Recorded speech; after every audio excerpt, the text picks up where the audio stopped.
Bonjour et bienvenue dans cette nouvelle vidéo destinée aux secondes. Nous allons aujourd'hui voir la dernière partie de la leçon sur la Grèce antique et parler des héritages que nous a laissés la Grèce antique. Tout d'abord, elle nous a laissé un héritage artistique considérable qui continue d'influencer l'art et l'architecture jusqu'à aujourd'hui. Au niveau de l'architecture, les temples grecs ont eu une influence profonde et durable sur l'architecture religieuse et civile à travers les siècles. Le Parthénon est l'un des monuments les plus emblématiques de la Grèce antique et il a eu une influence considérable sur l'architecture.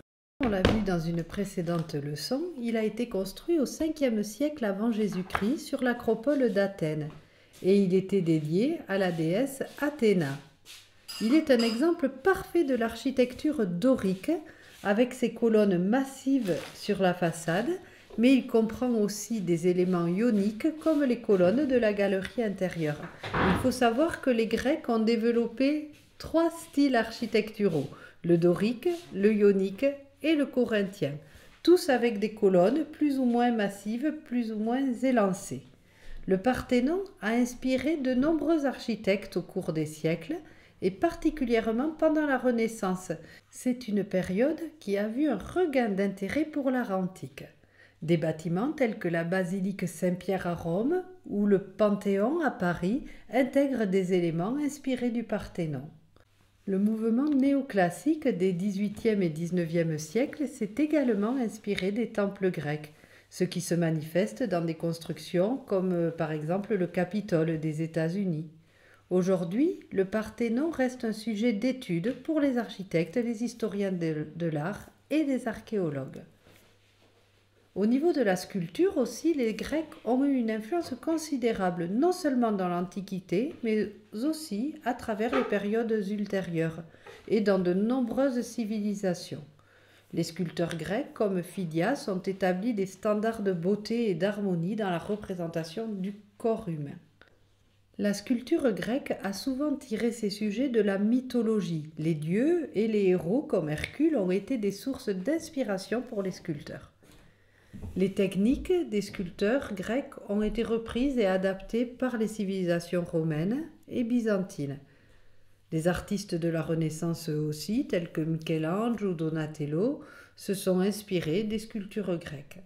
La Vénus de Milo, que je vous ai représentée ici, est une œuvre emblématique de la sculpture grecque. Elle représente la déesse de l'amour et de la beauté, Aphrodite, identifiée sous le nom de Vénus dans la mythologie romaine, d'où son nom. Elle a été découverte en 1820 sur l'île de Milo, en Grèce, par un agriculteur local, et elle a rapidement attiré l'attention des archéologues et des amateurs d'art du monde entier. Elle a été sculptée dans du marbre et c'est l'une des œuvres les plus reconnues et admirées de l'art classique.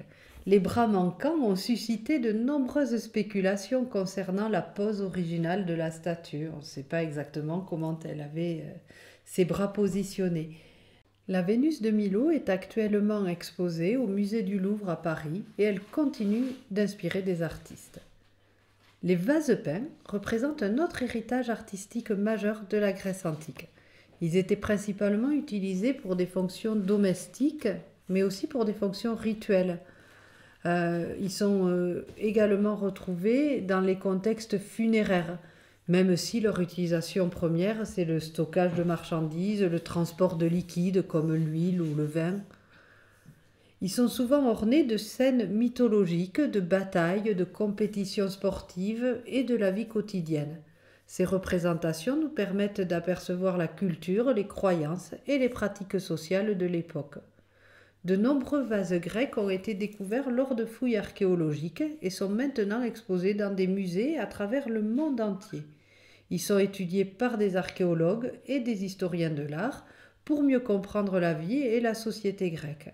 Donc ces vases constituent une part essentielle de l'héritage artistique grec, non seulement en tant qu'objet d'art, mais aussi en tant que témoin de la culture et de la société de l'époque. Un autre domaine où la Grèce antique a eu une influence profonde et durable est la pensée, avec en particulier la philosophie. En effet, la Grèce antique est souvent considérée comme le berceau de la philosophie occidentale. Socrate est connu pour sa méthode dialectique et ses questions profondes sur la moralité et la vérité. Platon était un élève de Socrate. Il a fondé l'Académie d'Athènes et il a développé des idées sur la réalité, la justice notamment, à travers ses dialogues où il fait intervenir Socrate d'ailleurs, qui devient un personnage des dialogues de Platon. Aristote, lui, est un élève de Platon. Il a développé la théorie de la vertu et l'idée de la vie bonne.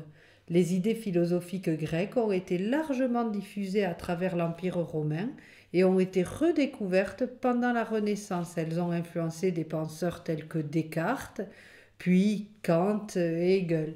Les écoles de philosophie, telles que le stoïcisme et l'épicurisme, qui étaient des écoles de philosophie de la Grèce antique, continuent d'avoir un impact sur la pensée moderne. Bon, vous verrez cela plus en détail en terminale, en cours de philosophie. La pensée politique doit également beaucoup à ces penseurs grecs avec des œuvres comme la République de Platon ou la Politique d'Aristote. On peut affirmer que la démocratie athénienne a été l'une des premières formes de démocratie et elle a joué un rôle fondamental dans l'établissement des principes des systèmes démocratiques modernes. Elle a posé les bases de l'idée que les citoyens ont le droit et le devoir de participer activement à la gouvernance de leur cité. Le mot même de démocratie vient de mots grecs, démos et kratos, qui signifie le pouvoir du peuple. Le principe de souveraineté populaire est fondamental aujourd'hui encore dans les systèmes démocratiques modernes. Aussi, dans la démocratie athénienne, il y avait des institutions comme l'Ecclésia, qui était l'assemblée où les citoyens pouvaient voter sur des lois ou des décisions politiques, et cette Ecclésia a inspiré des structures similaires dans les démocraties modernes, notre Assemblée nationale par exemple. De plus, la démocratie athénienne favorisait le débat public et la liberté d'expression, ce qui est également central dans les démocraties d'aujourd'hui où la liberté d'expression est protégée. Enfin, la Grèce antique a eu une influence significative sur les sciences, les mathématiques, l'histoire par exemple. Dans la médecine, Hippocrate est souvent appelé le père de la médecine. Il a établi des principes qui ont influencé la pratique médicale. Le serment d'Hippocrate reste un symbole des normes éthiques en médecine. En astronomie, les Grecs, notamment Ptolémée, ont proposé un modèle géocentrique, c'est-à-dire un modèle où la Terre est au centre de l'univers. Ce modèle a servi de base à la pensée astronomique pendant des siècles, jusqu'à Galilée. Aristote a réalisé des observations et des classifications aussi, posant les bases de la biologie moderne. Donc les sciences doivent beaucoup à la Grèce antique. Au niveau des mathématiques, on peut parler des mathématiciens comme Pythagore, Thalès ou Archimède qui ont formulé des théorèmes géométriques et des principes mathématiques qui restent essentiels aujourd'hui, que vous apprenez toujours au collège notamment.